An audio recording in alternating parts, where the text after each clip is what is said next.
Hello everyone, welcome back to another Star Wars Destiny video. A few days ago I did my favorite new villain characters from Spirit of Rebellion. Today I'm going to be doing my favorite hero characters from Spirit of Rebellion. Again, we're going to do one for yellow, one for red, and one for blue. We're going to start off on yellow. And this was a really tough decision because there's two yellow characters I really absolutely love in this set. It was a tough decision, but I went with, for yellow, went with Jyn Erso. It was between her and Maz. Maz has this amazing ability. I just think Jyn is a little more versatile and a little more can do a lot more stuff. Really, probably going to want to put something like fast hands on her so she can resolve her stuff right away. Maz kind of has fast hands built in already. When you roll her, you can resolve 2 dice. It's even a better version of fast hands because it doesn't have to be her dice that you resolve. I'm using her in a deck with Poe right now, and she's just amazing. But I really want to get a second Jyn Erso and just build an amazing aggro mill deck. So 11 health, 2 range damage, discard, 2 discard, resource, and blank. And the cost of the first yellow event you play each round is decreased by 1. So all this stuff together, I think, gave her just a little bit of edge, at least for me, over Maz. I plan on building that Maz Poe deck up a little bit more, but I really also want to build this aggro deck with her with a good amount of guns, like the Ascension gun, because that has a mill side on it as well as range damage. I want to get Lone Operative on her to mill more and heal off of her. I like that she has no modified sides and also no resource costed sides, so everything is just you can just resolve it right away. You don't have to pay any resources to do that. And then her ability is really strong as well, where you can reduce the cost of the first event you play, first yellow event, um, each round. So if you play something like Never Tell Me the Odds, that's a three cost card. So you can roll out a bunch of stuff, roll out her, roll out another yellow character, get some get some dice in your pool, and then play Never Tell Me the Odds, reduce the cost by 1. If you have Infamous out, you can actually exhaust that, give it ambush, and basically turn Never Tell Me the Odds into an all-in almost. It's a really strong card, and I have a single Jyn. I'm looking to pick up another Jyn die as well. Um, I think she's going to fit in a lot of decks. You could even run an elite Jyn in a single Maz and roll out Jyn with whatever upgrade she has on her. Um, Next part of your turn, roll out Maz and resolve 2 dice. So I think I could maybe even get the best of both worlds and make a deck that features both of them. The answer for mill with her is probably Akbar still.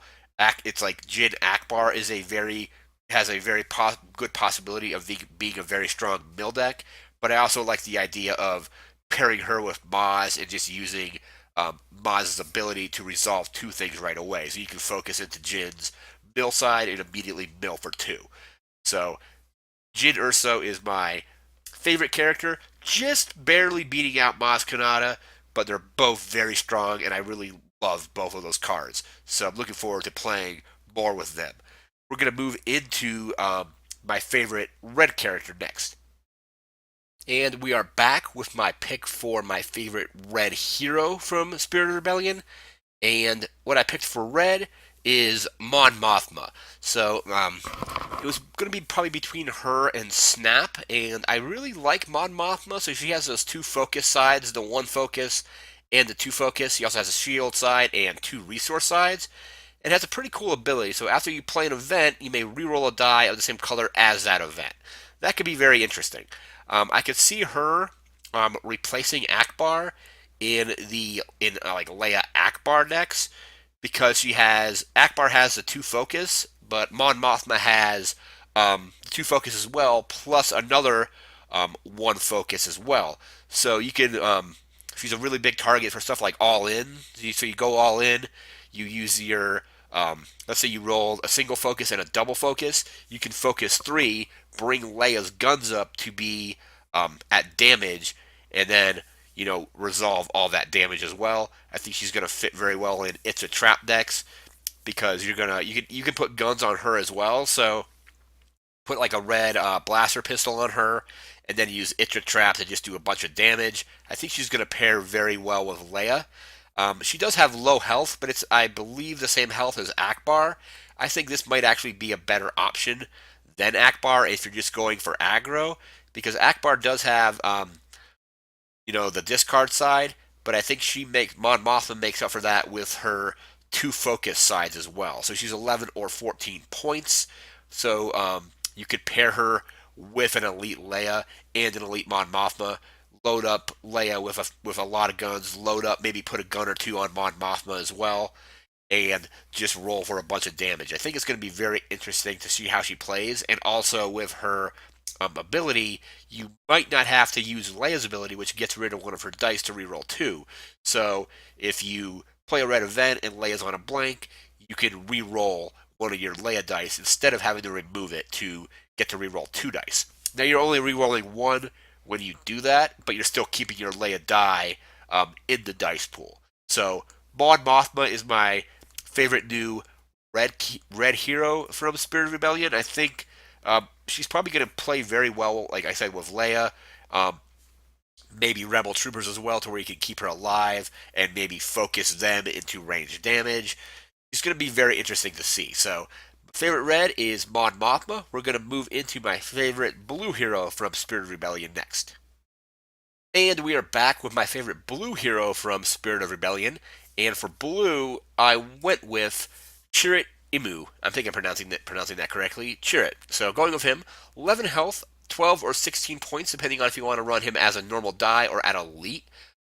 He's got split damage, but I think the split damage in his situation is actually a good thing. So he has the 1 range damage plus 2 range damage, 2 melee plus 1 melee, a resource and a blank.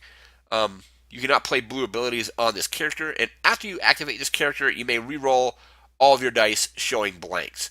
So the split damage is generally when you're building a deck, you don't want to have a whole lot of split damage because you're going to be able to resolve less dice if you're having to resolve stuff separately. So if you roll out a character that has range damage and a character that has melee, you're not going to be able to resolve both characters' dice at the same time because they're different symbols.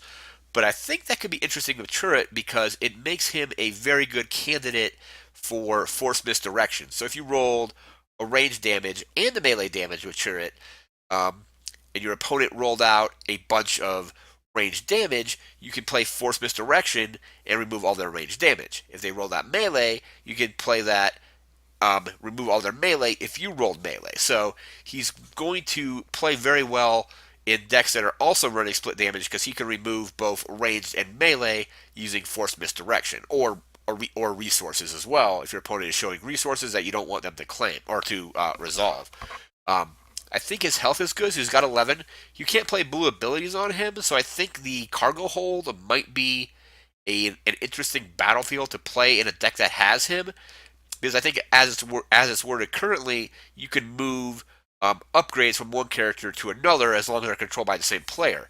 So you can pair him with Rey at elite because she's 12, so you're looking at 16, 12. Play your blue abilities on Rey, claim the battlefield, claim the cargo hold, and move some of the blue abilities over to Chirrut. I think that's how that's going to work. Fantasy Flight hasn't clarified, I don't think, at least not yet, what the if there's going to be any kind of FAQ or clarification on the cargo hold. So currently, it looks like you can pull stuff off of Rey and bring it over to Chirrut. And I do like that he's got, like I said, the 11 health. I like that his damage is also split reversed. So he has the 1 range and the plus 2 range. And then instead of instead of a 1 melee and a plus 2 melee, it's a 2 melee and a plus 1 melee. So I think he's balanced very well.